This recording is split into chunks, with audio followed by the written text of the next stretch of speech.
avec Fréquence Plus. Surprenez votre famille et vos amis grâce au grand chef de Bourgogne-Franche-Comté. Cette semaine, je suis à Saint-Loup-de-Varennes en Saône-et-Loire, toujours en compagnie du chef François Pelletier dans les cuisines du restaurant Le Saint-Loup. Bonjour chef. Bonjour Charlie. Alors dernier épisode aujourd'hui, nous allons partir forcément sur le dessert et c'est un gratin de fruits. On aime que ça soit léger, j'espère qu'il est léger pour une fin de repas. Bon, alors qu'est-ce qu'il nous faut? Alors pour ce gratin de fruits, donc là on va partir sur des fruits rouges.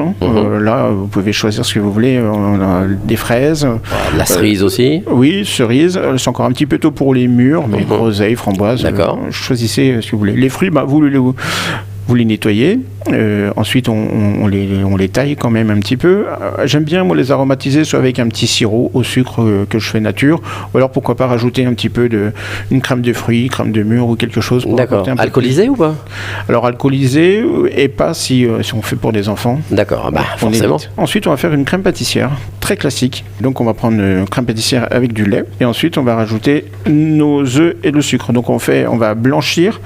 Donc là, pour 1 litre de lait, donc on est quand même sur une grosse quantité, on va faire 250 g de sucre mélangé avec 4 œufs et 3 jaunes. On va rajouter dedans, souvent, crème pâtissière, on voit de la poudre à crème, vous remplacez par de la maïzena. Ah oui, d'accord. Et puis même des fois, il y a des recettes, vous voyez de la farine, remplacez aussi la farine par la maïzena. C'est mieux, ça fait le liant est plus facile peut-être. Et plus facile et c'est plus digeste. Si vous faites avec la farine, il faudra cuire quand même un petit peu plus longtemps votre crème pour cuire la farine. Donc maïzena, donc on blanchit notre sucre avec les œufs, la maïzena. Quand le lait est chaud, on verse dessus, on remet tout dans la casserole, une petite ébullition et ensuite on débarrasse, on met un papier film au contact de la crème pour éviter la formation d'une peau et on laisse refroidir. On peut rajouter de la vanille aussi pour aromatiser ou d'autres parfums au choix. La fleur d'oranger. Donc ça c'est la base.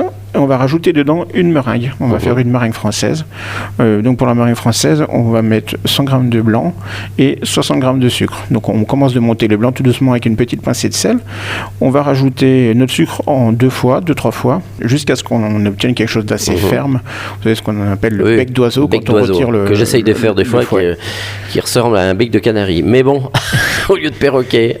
Et troisième ingrédient pour cet appareil à gratin, on va faire un petit peu de crème fouettée. Ah oui. Parce que c'était un peu trop light pour l'instant. Oui, je vois ça.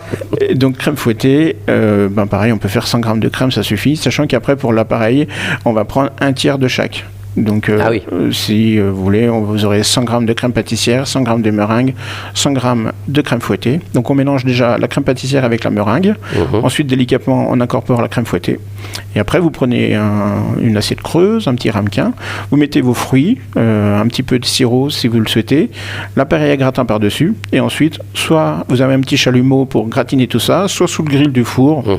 Jusqu'à avoir une belle petite coloration et c'est terminé. Ah très bien, ça me donne l'eau à la bouche. Merci François Pelletier de nous avoir accueillis tout au long de cette semaine. Alors vous êtes ici depuis 1 an, c'est ça? Oui, un petit peu plus d'1 an. Et votre parcours avant? J'ai fait mes études à Dijon, ensuite j'ai été à Paris, j'ai travaillé au Ritz chez Guy Savoy. D'accord. Présidence de la République. Aussi. Présidence de Monsieur Jacques Chirac. Ah oui, donc il y a quand même quelques années maintenant. Oui, tout à fait, oui. J'étais aussi à l'atelier des chefs, c'était un peu différent. C'était les cours de cuisine. Ensuite, je suis parti en Haute-Savoie. J'ai travaillé chez Claude Legras, meilleur ouvrier de France de macarons Michelin. Et vous avez décidé d'ouvrir votre établissement l'année dernière alors. Et après, je suis revenu en Bourgogne. J'étais à l'abbaye de la Bussière. D'accord, très connu aussi. Et puis après, je me suis lancé pour le restaurant. Et votre carte, c'est une carte plutôt quoi? Régionale, produits de saison? Produits de saison, produits frais, locaux, le plus possible, sauf quand je travaille des produits de la mer.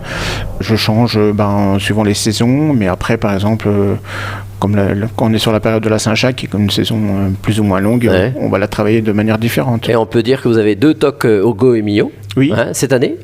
Depuis l'année dernière. Depuis l'année dernière, donc c'est quand même, pour une première année, c'est quand même pas mal. Oui, c'est très bien, oui. Bon, très bien, merci de nous avoir accueillis. Vous le savez, vous aussi, cette semaine, vous pouvez gagner un menu pour 2 au restaurant Le Saint-Loup. Pour jouer, il vous suffit d'envoyer Papy par SMS dès maintenant au 7 14 15, Papy au 7 14 15.